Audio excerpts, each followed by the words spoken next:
Un sommet aux enjeux diplomatiques décisifs. En plein conflit israélo-palestino-libanais, le président Emmanuel Macron part aujourd'hui à Chypre pour participer au sommet Med9. La crise migratoire est au cœur des débats de ce sommet qui regroupe les 9 pays du sud de l'Union européenne.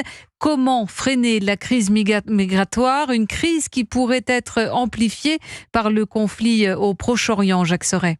Tenter d'agir sur les causes et gérer au mieux les conséquences, voilà en somme l'objectif du rendez-vous fixé à Paphos, à l'ouest de Chypre, à 1 heure à peine de vol de Beyrouth. Emmanuel Macron, la première ministre italienne Giorgia Meloni ou encore l'espagnol Pedro Sanchez espèrent dessiner les contours d'une désescalade au Proche-Orient. Le format est adapté, veut croire l'entourage du président français. D'autant plus que cette année, le Med9 a convié le roi de Jordanie Abdallah II.